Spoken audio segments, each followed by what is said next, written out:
Hello, good morning my dear all student. आज भौतिक विज्ञान का पहला दिन है और बहुत ही इम्पोर्टेंट क्वेश्चन है जो आपने पढ़े भी होंगे और मैं पढ़ाने वाला हूँ जो क्वेश्चन आपको। आप उन क्वेश्चनों को बड़े ही ध्यानपूर्वक से पढ़ेंगे और उन्हें आने वाले टाइम के लिए भी याद रखेंगे, क्योंकि जिस तरह के क्वेश्चन मैं आपको पढ़ाने वाला हूँ इस तरह के क्वेश्चन ही आपके एग्ज़ाम में आते हैं। ठीक है, तो आइए शुरू करते हैं आज के। तो आज का हमारा पहला सवाल क्या कहता है कि ट्रांसफार्मर एक प्रकार का उपकरण है जो जो ये ट्रांसफार्मर के नाम देख पढ़े होंगे आपने, सुने होंगे और देखा भी है कि इस जो उपकरण है ये एक प्रकार का कैसा है, क्या करता है। ठीक है ना। तो क्या वो शक्ति बढ़ाता है, वोल्टता को बढ़ाता है, वोल्टता को घटाता है, या धारा और वोल्टता की कोई माप माप सकता है। ठीक है ना। तो इसका जो अगर देखे जाए तो मैं आपको बता दूं कि ट्रांसफार्मर का जो काम होता है वोल्टता को बढ़ाना और वोल्टता को घटाना।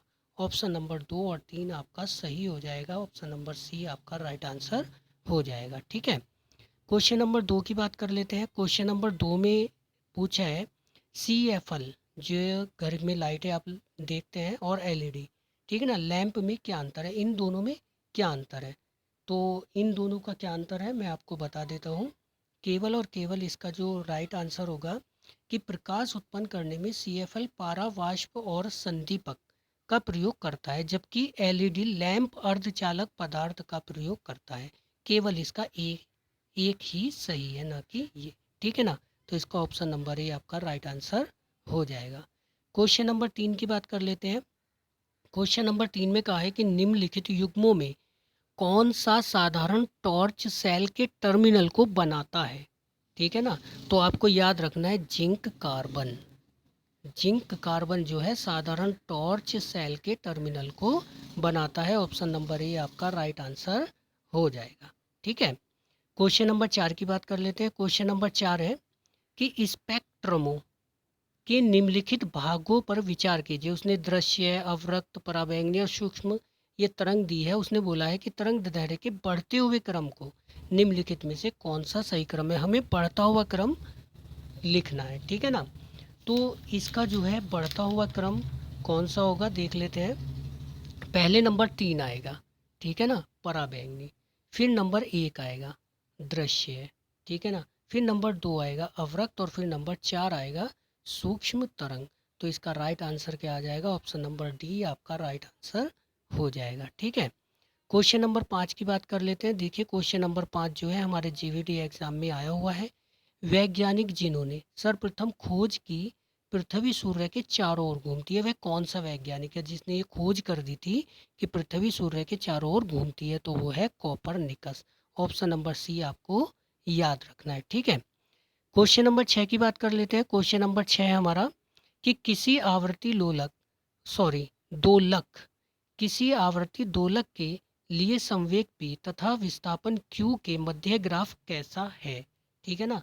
तो मध्य ग्राफ कैसा है ये हमें याद रखना है। तो वो है सरल रेखा में उसका मध्य ग्राफ है। ठीक है ना। ऑप्शन नंबर ए आपका राइट आंसर हो जाएगा। क्वेश्चन नंबर 7 की बात कर लेते हैं। क्वेश्चन नंबर 7 है मानव नेत्र एक कमरे के समान है, अतः यह एक लेंस निकाय का नेत्र लेंस क्या बनाता है। जो नेत्र लेंस बनाता है वो क्या बनाता है। ठीक है। आपको याद रखना है ऑप्शन नंबर सी दृष्टि पटल पर पिंड का प्रतिलोम वास्तविक प्रतिबिंब बनाता है। ऑप्शन नंबर सी आपका राइट आंसर हो जाएगा। ठीक है। क्वेश्चन नंबर 8 की बात कर लेते हैं। क्वेश्चन नंबर 8 है कोई कार एक समान चाल गतिमान है जबकि इसका संवेग बदल रहा है, तब वह कार तो तब वह कार क्या होगी, दीर्घवृत्तीय पथ पर हो सकती है। ऑप्शन नंबर ए आपका राइट आंसर हो जाएगा। क्वेश्चन नंबर 9 की बात कर लेते हैं। क्वेश्चन नंबर 9 है निम्नलिखित कथनों पर विचार कीजिए कि वास्तविक प्रतिबिंब पर्दे पर बनाया जा सकता है, सदैव आवर्धिक और उल्टा होता है। तो हमेशा आपको याद रखना है कि जो वास्तविक प्रतिबिंब है वो पर्दे पर बनाया जा सकता है। केवल एक ही इसका आंसर सही होगा। ऑप्शन नंबर ए आपका राइट आंसर हो जाएगा। ठीक है। क्वेश्चन नंबर 10 की बात कर लेते हैं। क्वेश्चन नंबर 10 है गतिमान रेलगाड़ी में कोई यात्री एक सिक्का ऊपर की ओर उछालता है। ठीक है ना। कोई सिक्का है और वो जो है ऊपर की ओर उछालता है, वो जबकि उनके पीछे गिरता है, वो जो आदमी खड़ा हुआ है उसके पीछे गिरता है, ठीक है ना। तो इसकी इंगति होता है कि रेलगाड़ी की गति, तो रेलगाड़ी की गति कैसी होगी, त्वरित है। रेलगाड़ी की गति क्या है, त्वरित है। तो इसका ए आंसर आपका राइट आंसर हो जाएगा।